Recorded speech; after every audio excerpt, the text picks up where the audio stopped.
Senator Cory Booker, Democrat from New Jersey, who also serves on that key committee. A moment that many feared, inevitable at some point, of course, but your reaction to finding out the news today.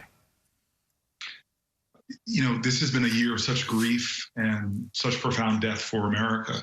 200,000 Americans almost dead from a coronavirus. So many of us touched by that. Losing heroes, C.T. Vivian, John Lewis, and now a woman to what Thurgood Marshall was for civil rights. She was a champion and a true soldier for justice for women's rights in our country. And then on the court, as a law student, as a lawyer, I mean, so many of the things that she did inspired. And even when she was writing in the dissent, I still remember in her Shelby decision, this decision that gutted the Voting Rights Act that John Lewis fought so nobly for. She said getting rid of the pre-clearance provision during a rainstorm is during right now is like getting rid of an umbrella during a rainstorm because you don't think you're getting wet anymore. Right. She was just truly one of the giants of our nation and our nation's ideals. And this is just a deeply, deeply sad night. And I just grieve for not just her family, but I really do grieve for our nation and the loss that we see now in her.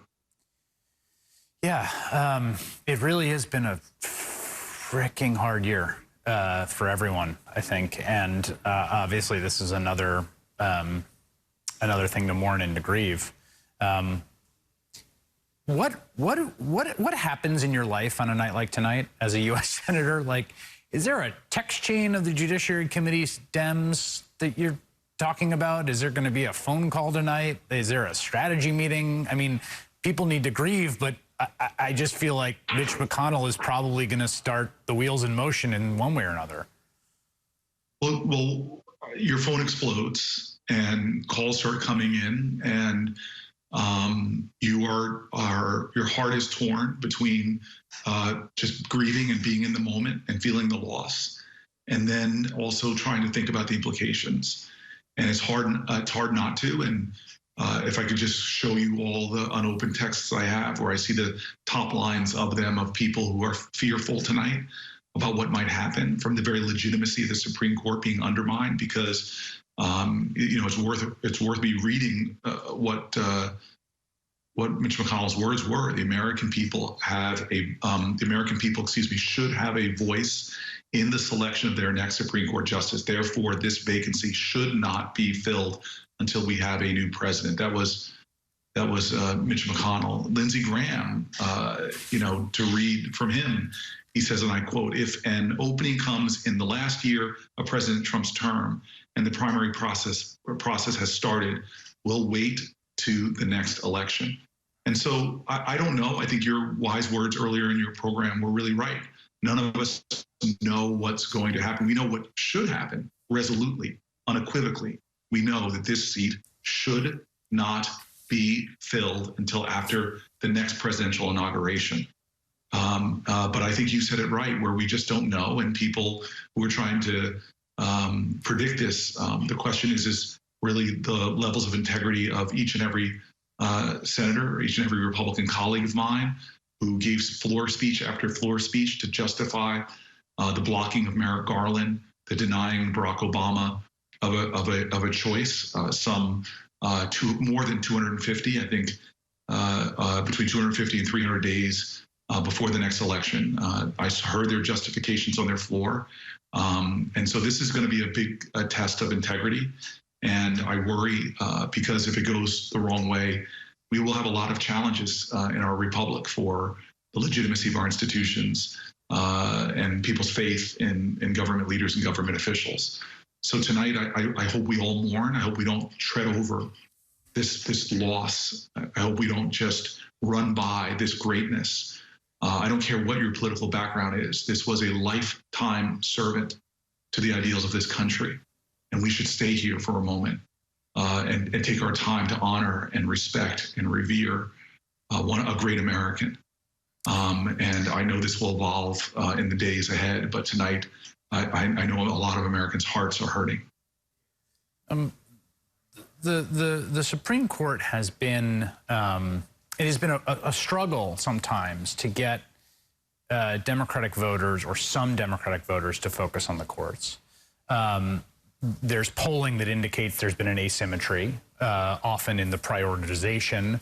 And you see it almost in a legislative sense in terms of Mitch McConnell. I mean, we say this all the time with you and your colleagues. That's all you guys do in the Senate. He doesn't do any legislating. He passes must-pass spending bills and confirms judges. That's it. What's the message to folks about the importance of this institution at this incredibly perilous moment? Well, I've learned, Chris, that anger is a good emotion as long as it's not channeled into negative manifestations. I have a lot more anger these days, not for those Americans who support a different candidate than me, who are out there passionately working. My anger is for those people who don't understand what's at stake and want to sit on the sidelines. There are life and death issues, and I'm not being overly dramatic. Life or death issues on the ballot. Look what's happening right now with the Supreme Court case over the Affordable Care Act that expanded health care for millions of Americans. Look at the difference between Medicaid expansion in some states versus those not being expanded in other cases, other places. From issues that you have shown such scholarship on, like criminal justice, to drug pricing, to the environmental justice issues that are plaguing so many communities whose children are addled with lead. This is a life or death election. There's so much on the line here. And so I understand people that have different views in me and support different candidates. I do not understand how someone, when so much is on the line for so many people, could not be engaged in this race, could not get up and care enough about your country and your countrymen and women to vote. And if there's any greater reminder now, we now possibly see the balance of the Supreme Court being held. So if there's any election for you to vote on and to get up and do so for your ancestors, for generations yet unborn, it's this election. And I'm sorry, it's going to take me a while to have patience with people that don't understand the urgency and don't participate.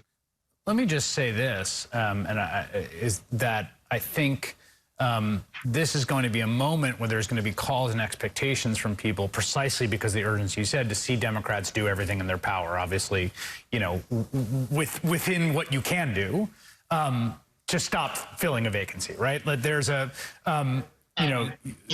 fortune favors the bold, and I think that thinking outside the box procedurally and all those things, like whatever tool is at your disposal in the Democratic Senate leadership, people are going to mobilize to put pressure on you to use it. And I'm sure you understand that now, particularly having gone through that Kavanaugh confirmation, that there's, you know, people are looking for leadership too that is going to fight, that understands the dynamics of power here and the stakes of it. Well, I understand the privilege that New Jersey's given me, not only to be a United States Senator, but to be on that Judiciary Committee. Yeah. And I will stand up for what's right without any equivocation whatsoever. And as you already surmised, there are conversations already going on amongst Judiciary Committee members and senators and discussions about how to move forward. Again, my prayer for my nation, not just for my own political perspective, but my prayer for my nation, for the sacrosanct institutions of which we speak. The Senate may have compromised its integrity over recent years, but the Supreme Court, if Mitch McConnell makes the wrong decision here, I just worry about the integrity and the legitimacy of the court.